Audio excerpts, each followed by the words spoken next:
Welcome back, y'all, to the fourth episode of the Third String Chronicles podcast. We're going to be continuing with our off-season previews today.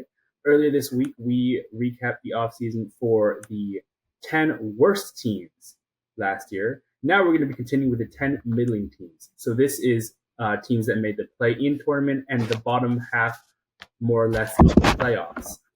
We're going to be starting with our infamous Chicago Bulls. Noah, why don't you give us a scoop?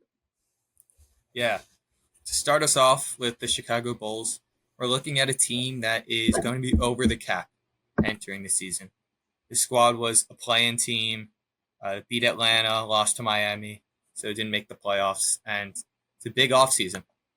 If they had a competent front office, I would say that they should be looking to rebuild with guys like DeRozan, Patrick Williams, Andre Drummond, potentially even Torrey Craig hitting the free agent market.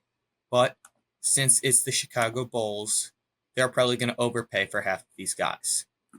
So I'm curious what you guys think. Is DeRozan going to come back to Chicago?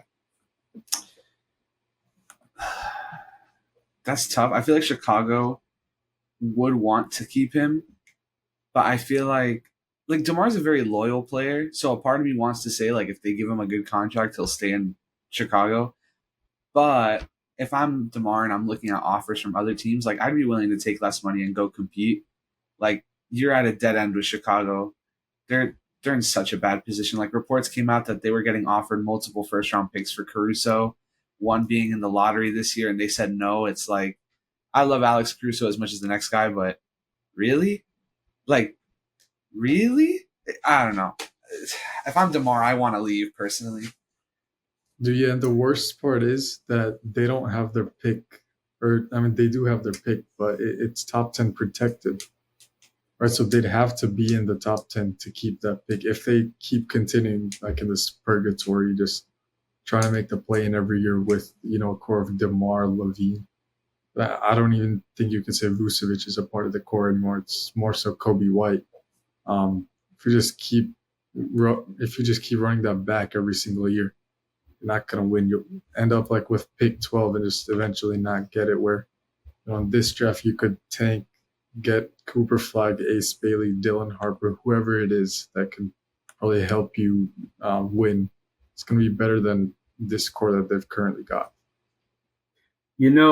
It sucks because Chicago for a long time throughout history has been known as a team that was very organizationally smart, very good at setting up their players for success, building great cores, staying in contention. And it's such a shame that the past few years, the past decade more or less, the Chicago Bulls have just completely lost their way. As a franchise, as sort of testament to Chicago sports, the great sports city that it is. And I think that report that Lucas mentioned about Alex Caruso is just the epitome of idiocy. Last episode, Noah talked about how dumb the Nets were. I think this is worse, man. I think this is worse. The Nets turned exactly the Nets and the Bulls, and I'd say the Bulls are worse. The Nets turned down a trade for Mikal Bridges, which multiple firsts and good. I think it was Jalen Green from the Rockets as well, which. Sure, I understand if he's the best player on your team. Alex Caruso is not even close to the best player on your team. You have two more young guards, younger than Caruso, in Ayo Dosunmu and Kobe White, both of which had great years this year. You have the perfect chance to move on from a piece that, truth be told, is not that important to you guys anymore.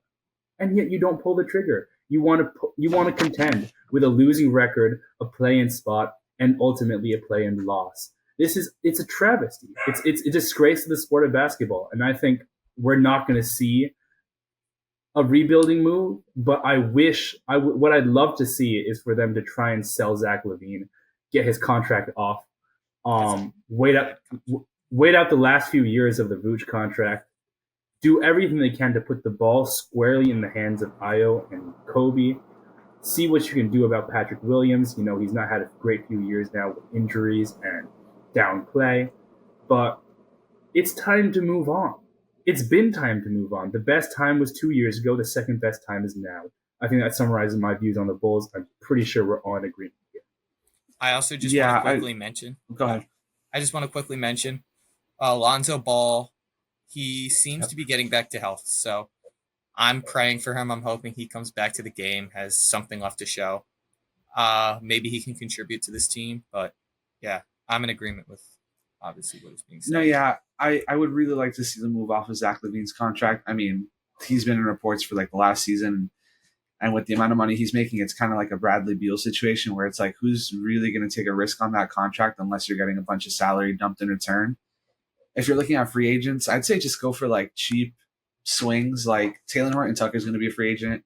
I personally don't hate Taylor Horton Tucker's game. I think he can actually be like a solid role player. Why not bring him in? He's probably not going to get a lot of money. I think James Wiseman might be a restricted free agent, but if you can like get him away from Detroit for cheap, why not? Like, I just want them to bottom out. Even though the Spurs have their pick next year, I would love to have their pick next year. But if I'm like looking at it from the most reasonable choice for the Bulls, like just try to bottom out, see what you can do with your young players, see if you can get any young players, try to rebuild that culture because it's not really there anymore. I don't know, it's tough.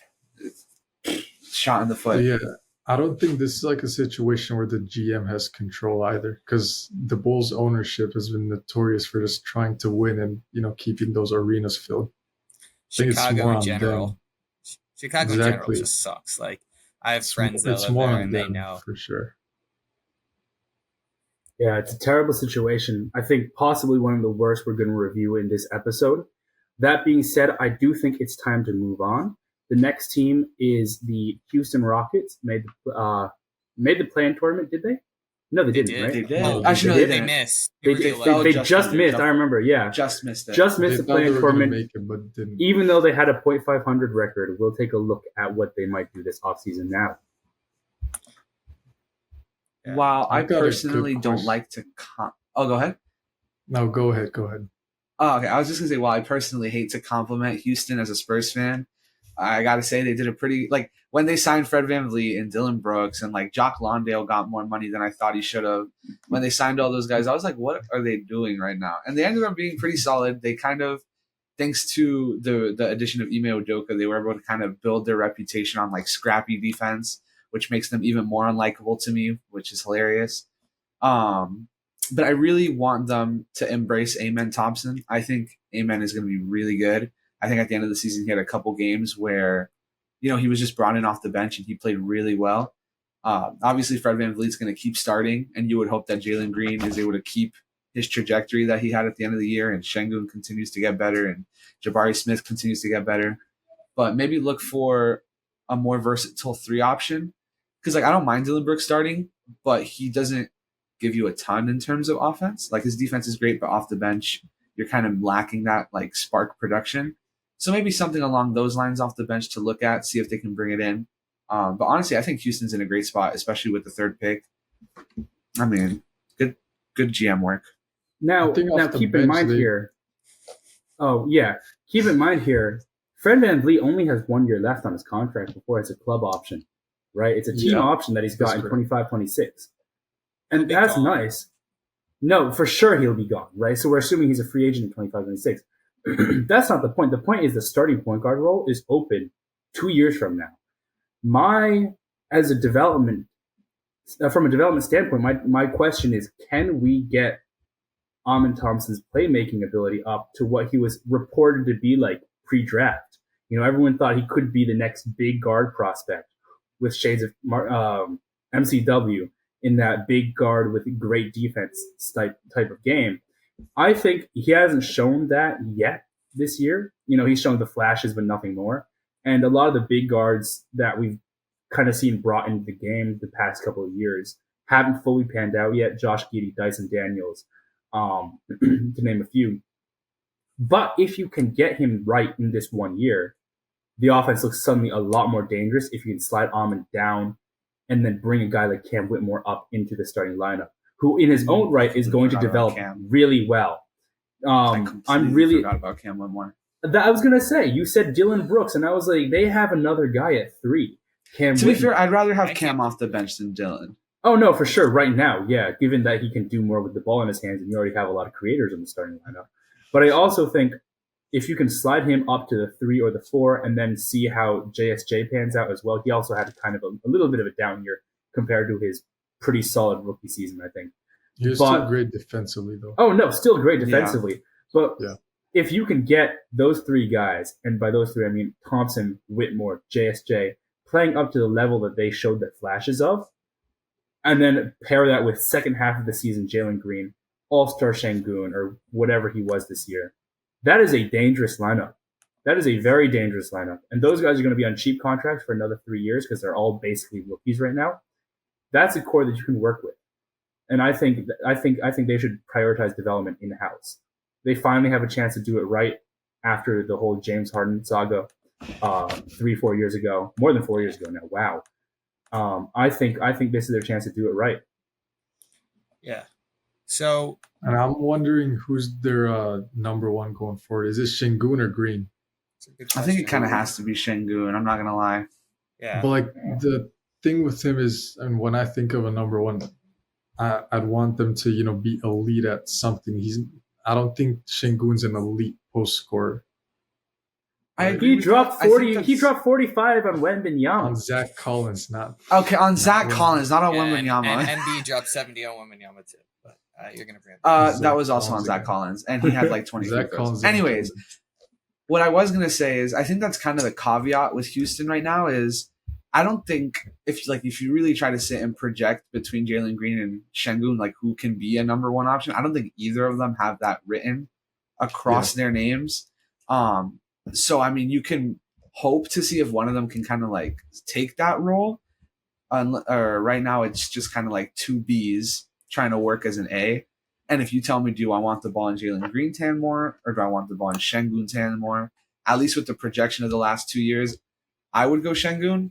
But Jalen Green was killing it at the end of last season. So I guess it kind of depends on how that goes. The main thing they're going to have to work on is coexisting because we only really saw Jalen Green blossom once Şengün was out. So if they can share the spotlight, both be really productive offensively, then I think this team will be a serious threat in the Western Conference. And looking at free agency, just for this team, obviously Ime Udoka's their coach, very experienced, and they should shore up the rotation a bit. Maybe ship out guys like Tari Eason, Jayshawn Tate if they can. Maybe pick up a couple extra picks and just maybe pick up a couple more cheap veterans just for the locker room, build the culture. I don't think they need any key rotation pieces from free agency. Maybe you sure they give up on Tari that easily though? No, yeah, I actually really like Tari.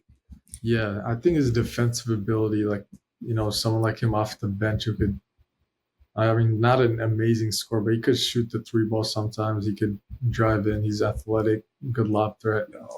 I mean, your number 1 forward off the bench is Whitmore right now. I mean, I think they can still Whitmore's play Tari. More like a wing, I think, than a forward. I think both of them, Tari and Whitmore, can play together.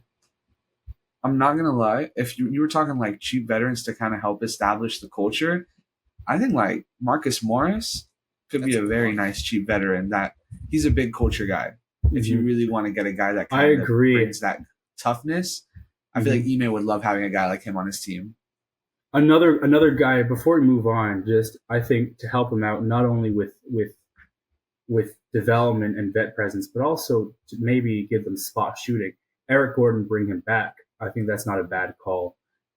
He played solid this season when he did get spotlight. He's going to be cheap as hell because he's so old. And obviously he's played in Houston for a bit before. So I think it wouldn't be a bad idea to bring him back on a cheap contract just for 1 or 2 years. We really should move on just because it's been quite a few minutes.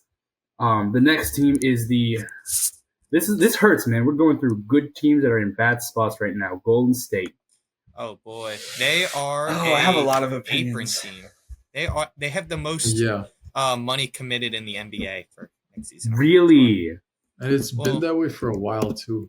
Depends. I thought it was Clippers. No, it depends on the Chris Paul situation. Actually, isn't that contract non-guaranteed, or am I? Yeah, they're definitely gonna waive him. I don't think they're gonna. I think that's the right move.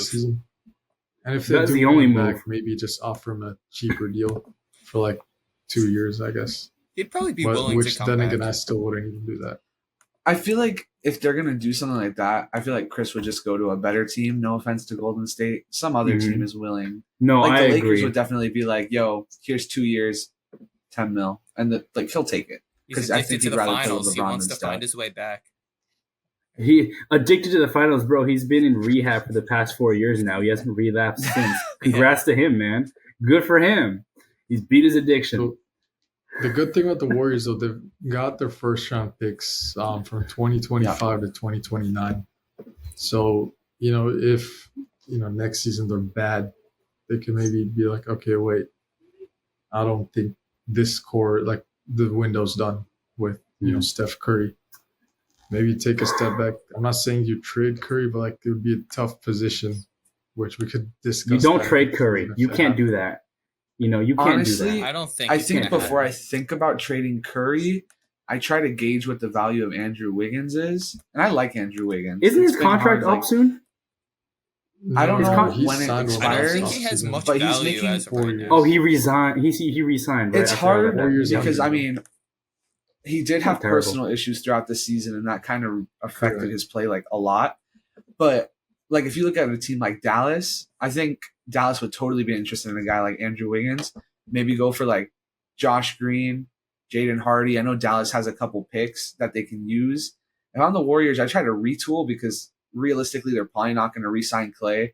I think some team is Yeah. going to give them more money than Golden State is willing to give him. They should not. Um, They should not so look you- to overpay Clay. I am with you on that. Yeah, agree. and I think you I go for agree. shooters and you try to embrace Kuminga. Honestly, I don't think Kuminga is going to be some fantastic perennial all-star, but I think if you invest into him the way that you should be, even though Steve Kerr is not great with young players, I think Kuminga can actually be of a lot of value, especially Mhm. playing around Steph and the gravity that he has. I think they do need to embrace that. Yeah, with the Warriors, we knew this time was going to come. Obviously, when they drafted Wiseman and Kuminga in those back-to-back years, we thought it was going to be soon, but now it's finally hit. I think this team isn't going to be a bottom feeder yet. They're just going to be like a middle-tier team, just fighting for a spot. They're not going to get rid of Curry or Draymond Green anytime soon. I have a couple of young rookies in Podzemski and Trace Jackson Davis that showed off some nice potential for this team. I'm repping I really Indiana. like Podziemski. They're expecting to waive Kevon Looney also. It's a, Yeah, it's a I good saw one. that. I think 30-something mil on tax. Yeah. Now, I like, think the thing that's- is they're not going to have it's any a- centers. They didn't play him at all. No, It's a- I think. If you Or another. have a lot of faith in Trace Jackson Davis, I don't Yeah, think it's I was going to terrible. say. But you I slide do Tate- think. Sorry, I was just saying. I do think you're losing a big locker room and culture guy. Yeah. Like Kevon Looney's been there forever, and That's honestly, like outside of Steph, Kevon was probably reasonably their secondary leader because Lord knows Draymond Green can't do Or it. Clay. Or Chris Paul. So like Kevon Looney, even though he wasn't like crazy, he had his role and he had his merits. So I think it's interesting to see how Golden State is going to maneuver those losses. Yeah. I think they should. I mean, let's just say they let a guy like Chris Paul go. Maybe a guy like Monte Morris off the bench would make some sense, just as like a backup one. Mhm. Can play maybe next to Curry. Just they're not going to have a lot of money to work with, so they're going to have to get creative. Yeah. I'm not thinking about trades, but signings and free agency. You're going to have to find some value signings. I wouldn't mind them looking at like Torian Prince. I think Torian Prince would fit Golden State pretty well. And A team that honestly, likes just to any get up shooter, shots. really, for the Warriors. Even like, I feel like Wesley Matthews doesn't get a lot of credit anymore, but Wesley Matthews is a playable shooting guard off your bench. Although you have Pods, unless they want to start Pods. I guess it kind of Hey, depends. he's They're probably going to have to definitely start Yeah. pods. start He next started a season. Yeah, bunch they're going to last have to start season. pods. I'm kind of high on Moses Moody as well because he. Yeah, I I like think Moses development Moody as a well. lot. But Just Steve Kerr went doesn't like off to like give a him minutes lit for up. some Yeah, reason. yeah. You know He doesn't what? play enough for me to be Honestly- confident about him. I hate that Steve Kerr doesn't give Moses Moody minutes. I hate it. Honestly, it might be time to move on from Steve Kerr. I think so. I haven't been a I fan think- of Steve Kerr ever since he I think you got to refused keep like, one guy out of that championship core, and that's Steph. Nobody else is guaranteed Yeah. to stay. Like, I understand the idea of culture and loyalty, right? But Steph is the only person that deserves that sort of loyalty because he's the I like in my opinion, I think he's the only one who's generated that sort of like commitment to the Yeah, team. As a I also person. don't think Steve Kerr is a great like adjustment coach. You know? I don't know if I'd say that. I don't think it's about adjustments. I think it's about, he trusts his guys too much now. And you Oh can't. well, yeah. Like the same way Ty Lue trusts his vets too much in Los Angeles for a couple years, right? And that's why you got the why the fuck Batum line, right? Because he trusted Batum. Yeah. Okay. Okay. I think it's the same thing with Steve Kerr, and that's a problem when all these guys are washed, right? And I think you got to move on from him, find some new life. Same reason Bob Myers left, right? Like the team and its history is closed. It's gone, and you've got to accept that. Yeah. All right. That's my take. I think it's time we move on. I agree. Move on. What team do we have next up? Sacramento. The team that knocked them off. Sacramento. The number one question is obviously Malik Monk. Like, they're not going to be able to. They're going to lose him. I'm calling it right now. They're not going to be able to pay him the money that he wants. He's going to get at least 20, probably $25 million a year. So he can return to Sacramento on a discount, but they're going to most likely lose him. So finding ways to replace his production is the goal. I think if they, drafted Dalton Connect or Jared McCain, that production might be, or not completely, but some of it might be taken care of with that. And you've got Herder, so you'll need to make sure he gets back to how he was the season prior. Because this past season he kind of had some cold streaks, and I mean it's bound to happen to like any shooter really, but I feel like if Herder can get back to how he was in 2022 to 23, just Fox staying healthy, Sabonis staying healthy, can Keegan take the leap? It's gonna be his third year? Third year, yeah. Can Keegan become at least 18 to 20 point per game scorer? And those questions will, like, if it's answered in a way that the Kings would like, I think they'll be a playoff team again. However, I just don't like Sabonis at all. Never been a fan of him. I don't know if they could exactly win with him like on the roster. You're such a strong opinionated individual. I think before I address that take, two names that I think could low level replace the production that you got from Malik Monk: Malik Beasley for the shooting aspect, or Lonnie Walker for the creation aspect. I think those guys are going to be a lot cheaper than him, but play a similar role. Yeah, no, Lonnie Walker's been great. I don't know if Brooklyn can pay him if they also want to pay Claxton. So I think he's going to be the one to give up on, right? And then in that case, bring him in for mid-level exception, right? I don't know what kind of money Sacramento has. I'm not a guru with the contracts, but he's bound to be cheaper than Malik Monk. Now to the Sabonis take. I don't think it's a terrible idea a terrible take, but I also think it's far easier to work around his flaws than you make it seem. They just haven't had the right combination of backup big men ever. Alex Len is bad. Trey Lyles is bad. Rashawn Holmes was bad. I don't even know. Hernan Gomez a couple years, bad, right? They've never had a good backup big. So I think that should be a point of concern for them. Like a JaVale McGee, if he was 2 years younger, would be perfect for this team. I'm struggling to think of names right now. But do they have a second round pick in this draft? Yeah, they could get. Oh, wait, do they have a second? Zach Collins is a traffic cone. They have pick 45 in addition to pick 13. 45. So they can. I mean, they've made some good picks in the past. They have some decent end of the rotation players. Like, I'm a big fan of Keon Ellis. I think he had a good end of the season last year. Mm-hmm. Maybe he can fill a big role. I think also an issue is, Harrison Barnes. Like, as we know, there's a distaste within Kings fan base with him. But I feel like if you're going to keep Keegan Murray and help build around him, you're going to need someone to help complement him and Sabonis, like in the front court. So maybe more of a defensive presence. And Barnes isn't that. I don't know what his market value is going to look like, but I'm saying this because I know Malik Monk is definitely going to sign for more than he's going to get. But I think it would be interesting to see how much Miles Bridges can get in free agency, because I don't hate Miles Bridges on the Kings, especially like if you want to bring him off the bench, that's fine too. But like That would be like I feel like he could fit pretty because well they're there. over the cap. No, he'd be more than MLE. Okay, so Yeah. Yeah, so Miles Bridges would make Yeah. more than the 12 they can get. Because Monk is definitely get 20 to 25, like Mhm. easy. I don't think Miles Bridges is going to get 20 to 25. Maybe like almost 20, I think is probably his market value. I think it could be interesting. Because I don't want to keep saying Torian Prince for every team. I don't want to. I agree. Because I like Torian Prince. But I think Miles Bridges could be cool. Because there's no like real big men free agents, unless you want to think like Drummond. But knowing the Bulls, they're going to want to keep Andre Drummond. You know, if the Celtics don't bring him back, Xavier Tillman could be nice for these guys off the bench. Xavier Tillman would be nice. I didn't know he was a free agent. Rebounding, versatile defense. He's 6'9", but he can move the his floor, outside right? shot was nice. I feel like he'd be nice just a couple. Yeah, a couple of spot minutes. Just give you something that Sabonis can't give you in the mobility. I think that's Monis' biggest concern with Sabonis is you can't drag him out the paint. Xavier Tillman can theoretically play the 4 as well because he's pretty fast, right?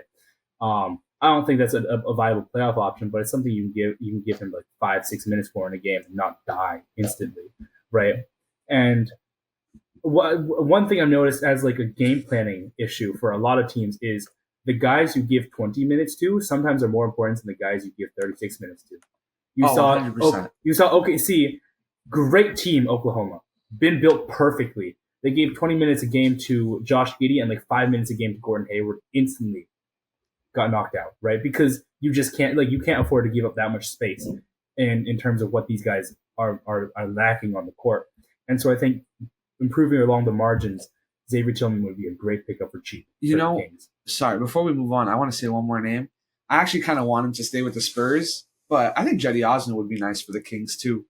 Jetty Osman had his best season with us this year. He shot basically 39% from 3. He was 38.9, 39%. I think he was allowed to do more stuff than he was allowed to do in Cleveland. No offense, Han.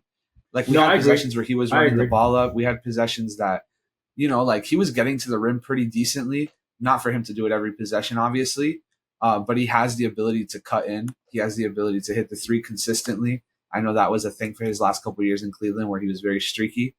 I like Jetty Osman a lot, so I want to keep him, but I think he could be nice in Sacramento too. Also, one more note. Yeah, I think like any contender would actually love him off the bench, 15-something minutes. Also, one more note. Could shoot the ball. That's kind of all you need. Now, I just want to mention Sasha Vezenkov was EuroLeague MVP 2 years ago, and they said he's going to be on the move this offseason. Hopefully, he gets a bigger role than he did in Sacramento. So. Good call. I heard about that. All right. Next up is Miami. The Jimmy rumors are fake. He'll be staying. They need a 4. They need a 4? I think Jimmy stays. Miami. They need a 4. No, isn't Jaime Hawkins the 4? No, he's too short to be a real 4. I mean, Jovic is like a 3. He's like 6'5", 6'6". Jovic won't be a starting. Jovic won't ever be a starter in the NBA. They're not going to start bench Jovic. Player. I mean, yeah. That's where Deron Holmes comes in. You just draft Deron Holmes. Yeah. And look, he's got the draft promise from a team. It's got to be Miami. I've said this before. You need a 4. Like the starting lineup is probably going to be what? Rozier at the 1, and then Hawkins maybe. I hate that so much. Jimmy at the 3, then Deron Holmes at the 4. You say Jaime over Hero? Provides Jaime, yeah. You get Hero off the bench. That's not happening. Then I don't actually dislike that. If you have Terry Rozier starting, I don't dislike. I don't disagree with what you're saying. I'm just saying that's not you close the games with Hero. I don't think Hero was was crazier stuff this season. For they started Kyle Lowry or watched Kyle Lowry over, Tyler Hero before. I would say though, I think they would rather. I think it's a real possibility. True. I mean, I think they would rather start Hero than Rozier though. Like, I think it would be more likely that Rozier comes off the bench. I agree. I mean, that's what I would do, but just because I know Rozier is like the more experienced player, they might be like, okay, you could start the games off, and Hero closes instead of him, something like that. Yeah, and I think I think you really have to hope Rozier ends up getting back into like what he was doing in Charlotte, because once he went to Miami, he had a hard time adjusting. I remember him like not shooting very well. And obviously, like I think he'll be fine, but I do think you really have to hope that he kind of gets back to his production that he was doing. Hopefully, it's not like a system thing. Hopefully, he's able to thrive there, which I know they will too. But yeah, I mean, Miami's interesting. Like, you feel like they don't have a lot of players, but then you like map it out. Like, let's say they take Holmes and he's their power forward off the bench. You have Harrow, you have Martin, Jovic. I really hope they re-sign DeLon Wright. I really liked what DeLon Wright was doing in Miami. I think he fits them really well. Really, the only question mark is their backup center, unless you want to keep 30-something-year-old Kevin Love. But I don't think he's what you really need as your backup center. Honestly, if I'm Miami and I'm looking for a backup center, I'm looking for somebody tall. What's the guy's name? You're at 7, No, right? Bobo would be nice. He played well. He's a free agent. Come on. Probably only like $5 million a year max. Dude, you guys are clowns. No, the Suns want to bring back. Suns want to bring back everyone. Of course they do. They want to do anything but. They want to get swept by Minnesota again. Actually, I'd like to see Miami. I'd like to see Miami see if they can get Kyle Anderson. I think Kyle Anderson fits Miami's He fits Miami culture a lot. I would like to see them get Kyle Anderson out there. The only problem is he's not a great shooter, and Jimmy and Bam are not great That's shooters. where guys like Jovic, Jaquez, the fit would be weird. They could come in, even if it's off the bench. Like, I don't think Jaquez was that good of a shooter either. Like his 32%. I wonder what the Heat would look like if they brought in Mo Bamba. They can have him. We're not bringing him back. Bro.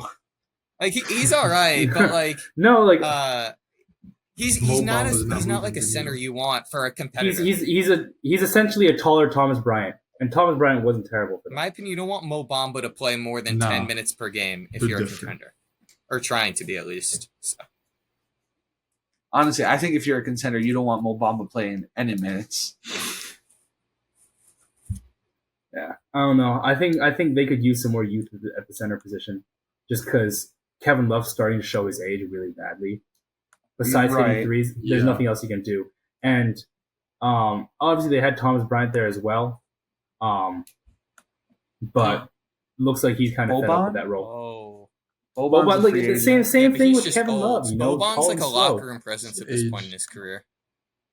I love Boban. Exactly. The Spurs should sign Boban and do the funniest thing. I agree. Him with Boban and Wemby would be funny as hell. Get Boban at center, Wemby at point guard. Get Bobo. Get draft Zach Edey at 8. I mean, Xavier Tillman's another guy that the Miami Heat could go for. No, him earlier. I don't want to bring him up again, but like I feel like he's going to be well pursued this offseason. Goga Bitadze. A lot of people don't know about Goga Bitadze, but he was great for Orlando. Name. I want Orlando to keep him, but his defense was genuinely really, really good. And talk about defense. What would the Heat look like with Mo Wagner? Mo Wagner's not that great a defender. If you want defense, he's Goga's not a better. good defender, and his brother plays for the Magic, so I feel so he's not going to leave. But Goga, Goga completely changed his game when he got bought out by the Pacers and went to Orlando. And I think he could actually be really nice if you want a backup big that can block some shots. I want the Spurs to low-key get him better than Zach Collins. He would be better than Zach Collins. Anybody would be better than Zach Collins, bro. I'm so tired of that. All right, y'all. In the interest of time, let's keep moving. The next team up is the 76ers. Noah, kick us off. All right. Go ahead. Looking at a roster of roughly 4 players right now. So there's going to be a lot of moves made. I mean, we're looking at Embiid, Paul Reed, who's going to be gone. Council and Dowden, 2 guys that are here right now. They'll stay. They'll be off the end of the bench. I like Ricky Counts. He's good presence for us. I like him. Good culture guy, too. And, I mean, we have a lot of money to spend. Obviously, Maxi's going to come back. That's going to be end of the offseason, or a couple days into the offseason, so we could get 1, maybe 2, at least, like, decent names in the building. Obviously, we've been linked to Paul George, DeRozan, OG Anunoby, LeBron. And, I mean, I don't know how many of those are actually realistic. I'm a big fan of bringing in DeMar DeRozan. Me personally. I don't know. I wouldn't do that. Because I I said this earlier. You have enough scoring. You need the role Yeah. players that But will what do the role dirty players- play defense. Overpay for I OG love Anunoby. Anunoby. Overpay for OG I heard there's Anunoby. falling out with the Knicks. no, He- there's no way I OG heard there's leaves falling the out with Knicks. the Knicks. No, I just read a report that Yeah. I just but read a he's- report he's they're still not offering him likely enough to- money. No, but he's still likely to stay. Those I didn't want to mention that because like it's unrealistic. If Like I OG's think he'll gonna stay. end up back in New York. But if for some reason he doesn't, We it should be talked our number about one it. priority to bring him in. Yeah, I we agree. talked about it a little bit during the playoff recap, but I think Philly was good. They just kind of got screwed over with Embiid's injury at the end of the year. I think you got to try to keep a guy like D'Anthony Melton. You got to try to keep Kelly Oubre Jr. I would even see look at low value players that you can get so you can spend more money. Chris Dunn Ooh, would be great. okay. I like Chris Dunn a lot. Bring him Chris in as Dunn your in backup Miami. guard. Chris Dunn in Miami would also be really nice. If Miami Yeah. goes for Chris Dunn, see if you can get like DeLon Wright. Like there are cheap options this free agency, and if you can nail a lot of those cheaper options, you can give yourself room to spend a little bit more with higher caliber players. But I think priority first should be filling out your roster with an 8-man lineup that you genuinely can run in the playoffs. Because I mean, you guys had DeAndre Jordan running in the playoffs like 2 years ago, and Doc Rivers was like, "And we're gonna roll with Yeah. that." And then he got Also, Ian, I hope that they don't mess. I hope that they don't mess up the draft. Just take a fired. Yeah, 2-3 year, or someone that's been in college I've for at heard least rumors. 2-3 years. Guy that could I've heard play rumors from of day Jared one. McCain in the past couple days. Jared That would McCain. work. I mean, That if would he's work. I don't- available, I I, don't think that'd dislike be that. an amazing pick. Like off the bench, he could offer you some great shit. That's totally Yeah. fine. I wouldn't be I'm concerned yo, about Tobias Harris is a free agent. You guys might want him. get him out. I want nothing to do with that embarrassment again. You guys in San Antonio can You take could him get on. a crumble cookie instead. It would help you out. I mean, maybe, but he'll end up in Detroit anyways. Another Tobias Harris for Hey, I some- suggested also it last for- week. yo, I suggested last episode. I think Tobias Harris would be fine in San Antonio if he's cheap as hell. He'll get 20 he million. was But we saying can- that. He will, and no one's going to would pay him not pay that. that much. Definitely not Detroit. San The Antonio. six- They know better than that. The Sixers could be another Miles I would Bridges like team. that. Just I saying. wouldn't be opposed. No, not good enough on Yeah, defense. but we need. I mean, there aren't that many Bro, good forward defenders. Like we could get Patrick Williams, but we'd have to overpay Right. for that. That's the same money as what Miles I Bridges, will say probably. is that I've realized, at least just thinking about it now, like off the top of my head, outside of like Kelly Oubre is a pretty good slasher, but last year, did Philadelphia really have any good rim pressure outside of like Tyrese Maxey? Not really. No. Miles I don't Bridges think so. gives you rim Also, pressure. And That's true. One that name could- I really want to say, Andre Drummond. Like we had him a couple years ago. One of our Just bring big him back. weaknesses for the past couple of years has been rebounding. It's the perfect thing. Maybe at this stage of his career, he doesn't want to play huge minutes. Maybe he'll take on a backup role. I mean, I'm sure he's always looking forward to the starting role, but like maybe he wants that chance to win. And Philly, with him getting minutes behind Embiid, can definitely give him somewhat of an opportunity. So You got Yeah, I don't Paul think Reed that- at backup center though. I mean, he averaged 6 rebounds in 19 minutes. I think that's yeah. Oh, pretty good. I'd love it if we could get him back. Also Caruso, but that's unlikely. No, D-ball he's signed. Paul. Paul Reed I- is on the roster. I'm pretty sure. We're gonna. How much? I think How we're much? gonna, Year his contract's 23 now. non-guaranteed, so I think we're either gonna cut him or trade him. Oh, okay. How much do you guys have in terms of picks? Like how?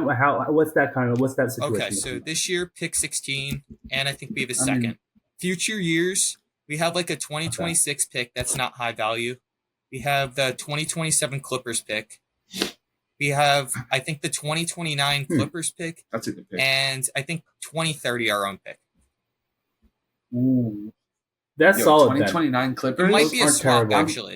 It 2020, might 2029 be a Clippers. or a protection. I don't Oh. think it's. I think we Oh, have you can't trade that. 2027. 2029 is a swap. 2028 is no protections. Dude, That's a good 2028, pick. that's a good asset. That's a good pick. That's That's a a good good asset. I wonder if you could flip those for a guy who is that defensive presence that we were talking about. Alex Caruso. I would love Bridges. Bruce. I would love McAllister. I'm trying to think if you can get Jeremy Grant. Jeremy Grant would be a nice connecting piece for these guys as well. He's a cheaper OG. I feel like if you potential. go work for out for Jeremy Portland, Grant, though, too. you're not. I feel like if you go for Jeremy Grant, you're not giving yourself a lot of room to spend. He's only on 20 players, million. 'cause Jeremy Grant's a hefty. No, he's like He's 20 million. 35. No, it's like 32. He's. I'm Wait, pretty sure he's really? making He got more like than 20. 5 for Yeah. 150. So His his contract is 5 heavy. years, That's it. 160. That's the 160. And then last year was like, the lower end, and then he's gonna keep making more each year. So like by the end Hold of it, on. it's probably 37 mil, 38 mil. Also, by the I end want to of that mention contract. it's That's What? ridiculous. There's no way he signed that. it's been likely it's been Well, of course I mean, he signed it. It's free money. They signed it Yo. after Dame like requested Yo. the trade too. I pulled that Yeah, up on Rob, Slow we're trying Track, to do and it I was like, again. I think that's Jeremy crazy. Grant trying to move the needle to keep Dame. That might be a worse contract than Darius Garland, bro. I'm not lying. Yeah. Like, at least Jeremy Grant's 30 years old now. Like that's a terrible contract, all Also, things considered. Oubre will be Anyways. back most likely. The You guys two, should look to Lowry. see if you can Those are the get- 3. I think they said for sure. Yeah. like 90% will probably be back. And the Suns are after Kyle Lowry. I'd like to see the Sixers try to trade for Bruce Brown. I want I will- Bruce Brown. That's a good I idea. like Bruce If the Brown on money Philly. isn't great, It's a but solid if we idea. can You'd get have to anything go better, I would do it. 16. Bruce Brown is Also- a great player. I like Bruce Brown a lot. Yeah. Also, Good- if you can do it, good think about start. Royce O'Neal. It's a good backup forward. Royce O'Neal would be Royce nice O'Neal as well. is He's friends with Kevin Durant. He's Yeah. gonna stay. Like unless the team just offers him like Or- 15 mil. Yeah, but the thing is, I the trade a Suns- first for Dorian Finney-Smith. That's Like- another one I wouldn't mind. No, I would do that as well. we're gonna Yeah. no. I think the a lot of Nets teams will will not trade a accept first that. for Dorian Finney-Smith. Yeah. No, I feel would like trade the Nets 2 for would- Cam Johnson. Two Again, first I for don't Cam know if the Johnson's Nets not would terrible take idea. that. The Nets are really stingy. I'm not As gonna we lie. went Yeah, over. but like we're talking like for the Sixers, not for the Nets right now. For the Sixers, I would move a first for DFS, 2 first for Cam. We're Right, not but being talking you like, would Nets have do it, but the declined Nets to- would not do it. Yeah, the Nets have declined 2 firsts for DFS. So Really? there's no That's shot that- bad. yeah, they're idiots, bro. there's no shot they. DFS is 30 now, 31. How are you going to get more That's value out of crazy. him? Like he's old now. That's what they did when they traded for Garnett Yeah, all those like- years ago. I mean, when he was like in his mid-30s. We don't have time for another Noah Yeah. rant, bro. Let's move But on. It uh, was fun talking the Sixers. But let's move on. Let's move Yeah. on. Lakers. It's next. Oh my goodness. We talked This about it is- in the playoff recap. I want good vets on that team, bro.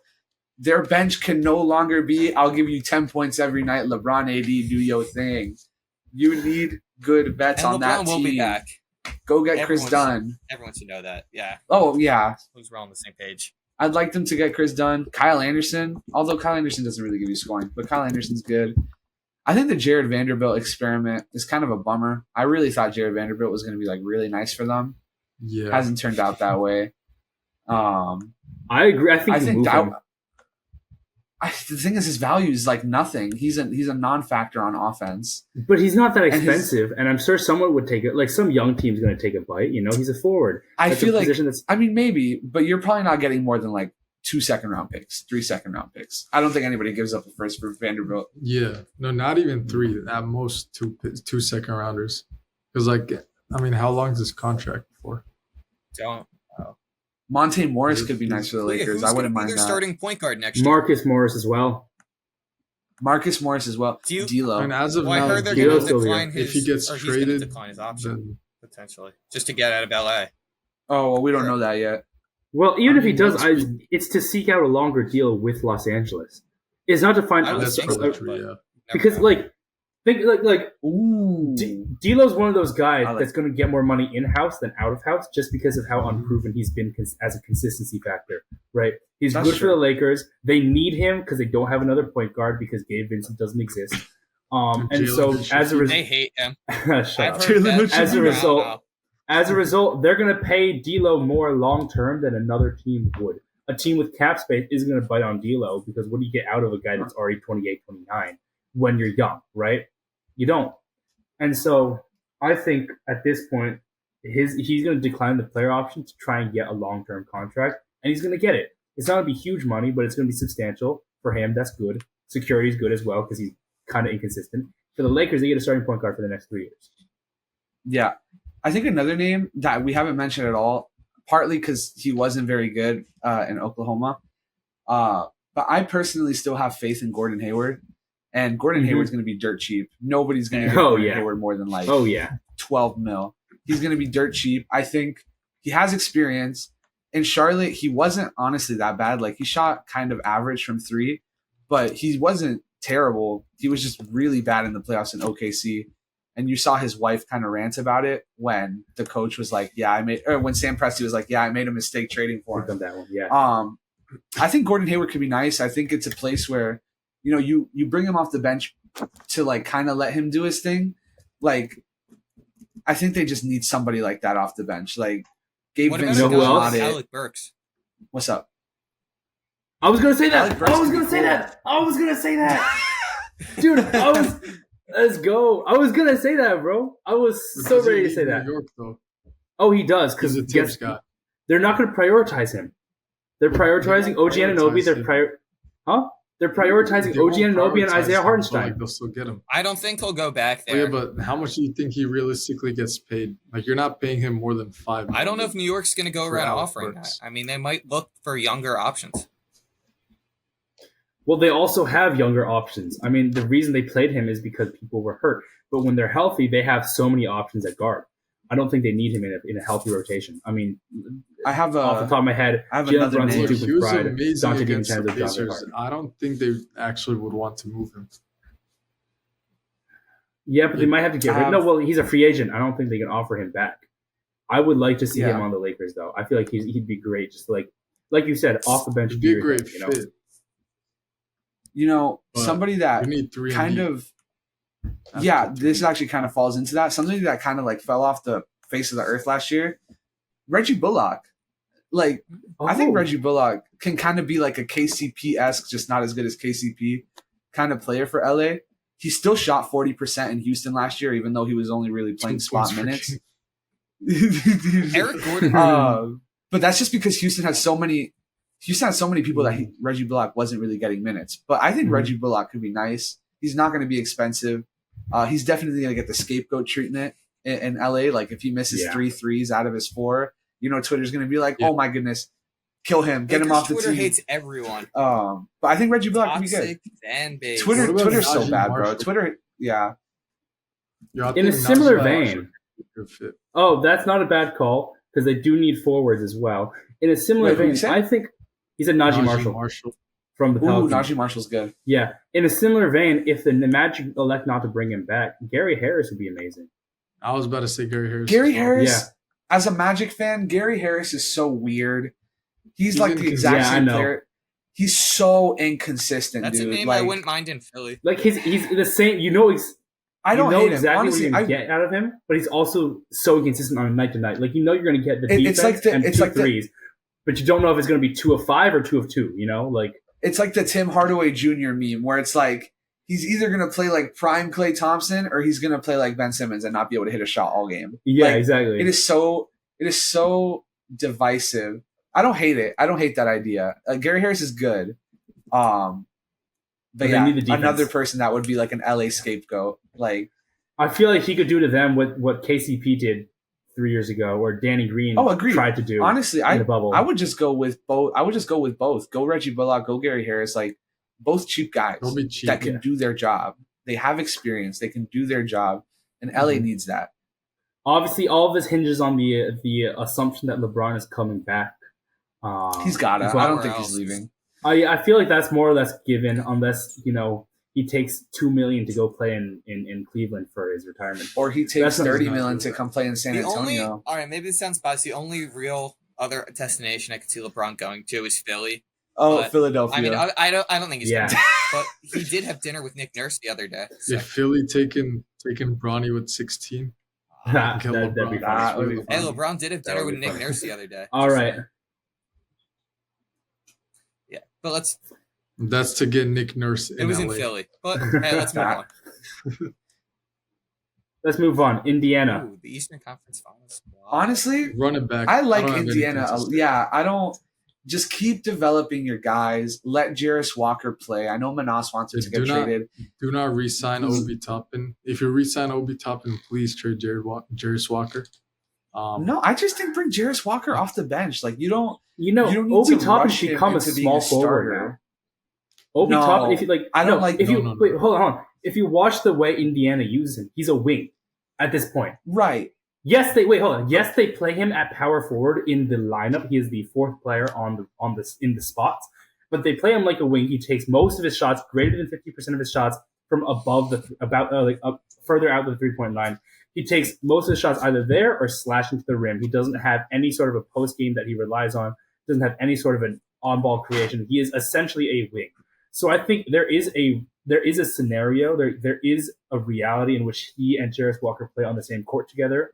Obviously, it's 1 in a million or it's small odds, but I don't think you have to move one for the other, right? I don't think it's as clear cut as Monis is making it out.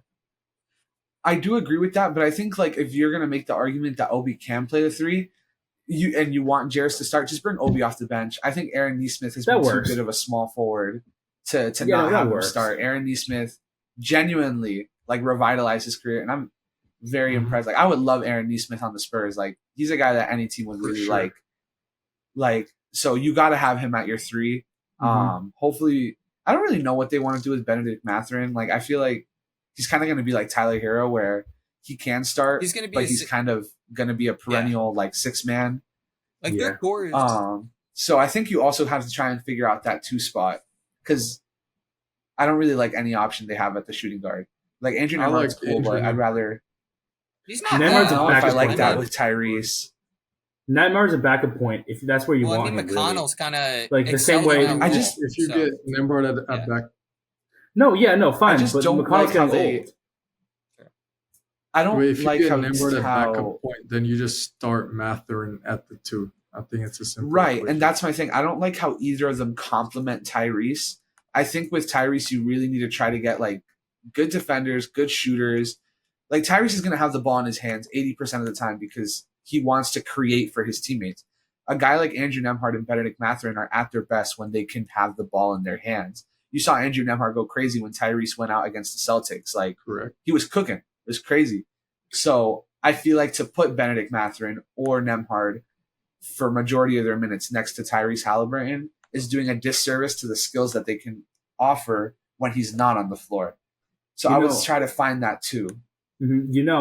I think one issue, and I think they resigned Pascal for so much just because of this, is they struggle to get rim pressure very often, especially with Tyrese being hurt. That as injured as he was this playoff run, you see often the offense resulted in deep threes being chucked up by a lot of the guys, or you give McConnell 2 screens and he takes a mid-range jump shot because they pretty much don't have rim pressure. And I think one name that I would love to get, because Miles Turner, he doesn't do anything besides shoot, right? He's not a rim running guy. So one name that I would love for them to bring in that's shorter than 6'7" to run that sort of rim pressure action is Kelly Oubre. Ooh, I like that. I love Kelly because here I was going to say Lonnie, but Lonnie needs the ball in his hands more than Kelly Oubre does. Kelly Oubre is strictly an off-ball rim pressure guy. He's a short Larry Markkinen basically in that role. I would slot him into the 2, right? So you start Tyrese and Kelly Oubre together, have Oubre constantly run cuts and curl like screens coming off the baseline into the above the break, right? Into the break. And see what that generates for you, because they don't have that in either Nembhard or Mathurin, because both those guys are ball-dominant shooting guards. Combo guards, if you want to call them Nembhard that. But I would love to see them play around with a guy like Kelly Oubre. I also want to mention I think you could run Kelly at your 2. Like I think exactly. That could work. Exactly. And then Nesmith as a 3 as someone who just strictly spots up.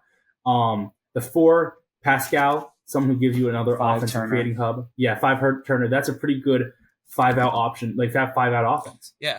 I also want to mention, just as we talked about, the core is pretty much intact. You could see them extend Turner this offseason because he's a free agent next year. Same thing with McConnell if he's in their future plans. I mean, they have Shepard off the bench, McConnell, Mathurin, it looks like. I guess they can decide if they want to keep Isaiah Jackson. If Jalen Smith picks up his player option or not, we'll definitely factor into that. I mean, I also could see them just picking up an extra veteran or 2. I I don't have any names off the top of my head. Maybe like well, I doubt Patrick Beverley would sign, but just an older veteran that can maybe contribute. Maybe like Jay Crowder. Yes. Jay Crowder. Maybe like a I DeAndre like Jordan. Jay Crowder. Just Mhm. some guys that could come in, or Justin Holiday, take minutes, or just be a part of the culture. Bring him back. Yeah, exactly. I think Indiana is a place where you want to try and bring people back to. TJ Warren, maybe, if you want that sort of spark and also indie culture, because like it's not a free agent hotspot. No one wants to go to Indiana, right? And so I think you want to bring back guys who've been there, who know the team, know the culture, know the people, because the front office kind of stayed more or less the same the past 10 years, right? Yeah. And there's a lot of good names in that. Surprisingly, a lot of good names in that former Indiana players pool. We should move on now to our last two teams, which we've already talked about as a pair, Orlando and Cleveland. We talked about 2 episodes ago in the playoff recap. Lucas, why don't you kick us off again? Remind our viewers what you talked about for Orlando, and then I'll bring up the new intel that we have on Cleveland. All right, it's a doozy, and it all starts with one of my favorite players, Markelle Fultz. I love the guy. We talked about it last episode. I think he needs a change of scenery. I think Orlando has done wonders to just kind of bring him back to a point where he's not injured all the time. He's been able to kind of get more comfortable, and I'm really happy for him. But he genuinely just doesn't fit what Orlando really desperately needs right now, which is shooting. There's a lot of rumors for us getting Klay Thompson, us going for Malik Monk, and I think those are both, although I'm not crazy about Klay Thompson, I think those are both great options to be looking at. Klay Thompson, you put him in the starters, you can run Jalen Suggs at the 1. Malik Monk, you can put him at the 1, Jalen Suggs at the 2. But you really just need guys that can complement Franz Wagner and Paolo. Franz had a really down shooting year, which I don't think is going to be the consensus for him moving forward. We know he can shoot. We know he has the skill. Sometimes shooters just have down years. So I don't think any Magic fan is really like, oh my gosh, he lost his ability to shoot. I think everybody's pretty confident he'll be fine. Paolo had a career shooting year. He was shooting 40% against the Cavs, and he was taking tough threes. Like, he was shooting step backs, and I was dumbfounded every time they would go in because I did not know he had that in his bag like that. But yeah, for Orlando, you really just need to look at guys that can complement your main 2. Maybe look for, I like Wendell, but maybe try to move Wendell to the bench and find another guy. Like, if the Magic can somehow get Nicholas Claxton, that would be so nice to have somebody really protecting the rim for you. But more than anything, you need shooting. You need people that will make the jobs of your star easier. You know, just because I watched so much of that. Oh yeah, just because I watched. Go ahead. You go ahead. You were here last week. Go ahead, man. Go ahead since you want to. Yeah. So let's say KCP declines his player option. If you're the Magic, would you overpay? How much is overpay? How much are we talking? I mean, 2 years, 38, right now, 2 years, 40. 40. 20 a year. 16, 17 mil. I think 2 years, 45. Like good for him. 2 year 45 Bruce Brown contract. I would do it if I'm the Magic. Yeah, 100%. He gives you more consistent shooting than Klay. No offense. And he brings better defense than Klay. Yeah. At this stage in his career, both those statements are true. KCP might not erupt for as much as Klay can erupt for, because I think that is true. Klay can go for 30 on a random night. KCP doesn't really do that. And buy into his role. But he is consistent. He knows his role. He's a good slasher. He knows how to move off the ball. I think that would be so nice. And Jalen Suggs can just go back to the point guard. He can do that. That's a good thing for Orlando, that you can have Jalen Suggs doing the 1 or the 2. He can kind of do whatever you need him to do. And I think that's a very big blessing that he's been able to give him. He gives him a little bit more flexibility if you don't want to go for a guy like Malik Monk. You know, on the wing, 2 guys that I think Orlando could benefit from their services, just because we talked about how 2 episodes ago as well, we talked about how much their shot creation struggle at times in the playoffs. Simone Fontecchio and Jetty Osman, both guys who are tall forwards. Yeah, Fontecchio, he is, and Detroit will want to bring him back. Jetty Osman isn't, but I think the most important part is you need guys who are more dynamic in the fact that they can be off-ball and on-ball threats. Jetty Osman, you saw a couple times now this year with the Spurs, and even last year with the Cavs, they would give him the ball and see what he can do. It wasn't great last year. It was slightly better this year. he's never obviously going to be a creation option, but I think as someone who like the second guy on the floor who can dribble, put the ball on the ground, he does give you a little more like freedom to let your guy Cole Anthony, Jalen Suggs run the floor like as a true point guard. That'd be pretty cool as well. So those are two other names another I would name, look for if I was Orlando. honestly, a big name. If you can't net any of those guys that we're talking about, I'd say shoot a contract at Buddy Hield. I think Buddy Hield would also be a very beautiful compliment here in Orlando. As for Jetty, I don't hate the idea of Jetty. I guess it depends on how much faith the Magic have in some of their young guys. I personally think Caleb Houston is going to be a very, very serviceable 3-and-D player. I'm honestly a little dumbfounded that Jamal Mosley didn't kind of experiment with him a little bit more in the Cavs series. Obviously, he's young and he's still a little rough around the edges, but I think he would have given more consistent spacing than half of the guys we were playing. So I would really like to see a guy like Caleb Houston get more minutes. And then you still have guys like Jet Howard. I'm not sold on Jet Howard, to be completely honest. Same here. But They would have Caleb been like Houston much for better sure. off taking Jordan Hawkins. Yeah, last year. but Caleb Houston for sure. I would love to see him get minutes. He's long. He has the ability to hit the shot that you need him to hit in the corner, on the wing. It doesn't matter. I think the Magic do need to put some effort into letting him get run. And like we said, just going for shooters. Jetty's a good choice. That also depends on what you want to do with Jonathan Isaac, because Jetty either plays like forward, power forward, and that's Caleb Houston, Jetty, or Jonathan Isaac. I really hope Jonathan Isaac can stay healthy. He's such a fun player to watch when he is fully functioning. His defense is disgusting. He blocked Wemby during a game that we had, and I was so annoyed that he got to the ball. I was like, you got to be kidding me. Like, he is so talented on defense that he's listed at really like hope he stays healthy. He's listed at 6'10". He's taller than that, though. He's 7 taller than foot that. for sure. Yeah, he's probably a true 7 foot. Yeah. Also, But yeah, I think the Magic have a lot of options, and honestly, I'm excited to see what they do. 2 quick notes I want to mention. Yeah, they've got a nice 2 quick future. notes I want to mention before we move on to the Cavs is, first, we talked about a couple of young guys. I'd love them to give Anthony Black more minutes because he didn't get too much playing time last year. Yeah. And then also is basically big man. I mean, we mentioned moving Wendell Carter to the bench. Maybe you trade for a guy like Clint Capella. Also, you have to decide Mo Wagner and Goga are both free agents. Which, if any of the two, are you going to bring back?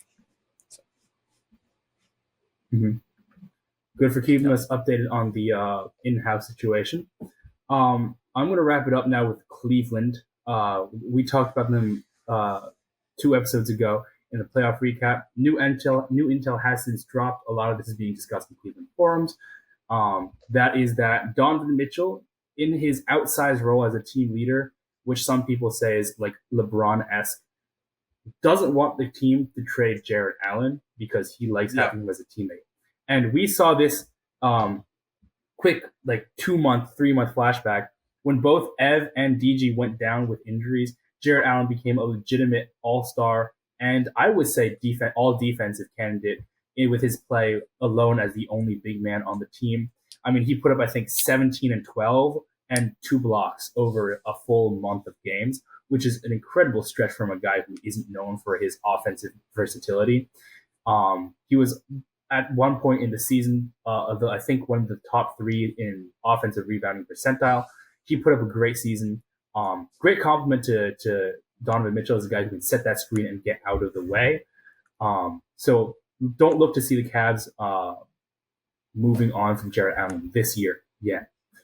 The other intel is that the Cavs as a organization, as a front office, don't want to move Garland. They want to keep the core 4 intact and run it back. Me personally, I don't think it's a terrible idea. I've been a big Garland believer my whole Cavs fandom, basically, even when he had that terrible rookie season. I think he's going to bounce back. He lost a lot of weight to that jaw injury that he couldn't eat for a month. My main concern now is how much money can you afford to spend on an Evan Mobley extension and on a Donovan Mitchell extension before this becomes unrealistic. Someone's got to go at some point, and it's probably Darius Garland currently. I think if I'm the Cavs, I would move Garland this offseason. Lucas, go ahead. No, I was gonna say, yeah, as I hear you talk, I think there are two like very blaring issues, right? That have become kind of difficult situations for Cleveland. One is I personally don't believe in the Evan Mobley, Jared Allen backcourt. And I mean, like you said, Jared Allen was at his best without Evan Mobley. But you would think, okay, well, you don't want to get rid of Evan Mobley because of how young he is and how he can still project to be a very good player. Mm-hmm. But now you have Donovan Mitchell, the person that you're kind of desperate to keep on your team because if he leaves, the whole experiment goes awire, saying that he wants to keep Jared Allen. So now you can't get rid of Jared Allen unless Donovan Mitchell's going to be unhappy and you can't extend him. And you don't want to get rid of Evan Mobley. That's already a hard spot. But Darius Garland, in my opinion, suffers the same problem that I was mentioning in Indiana with Andrew Nembhard and Benedict Mathurin, where you can't maximize what Darius Garland can do if you have Donovan Mitchell on your team.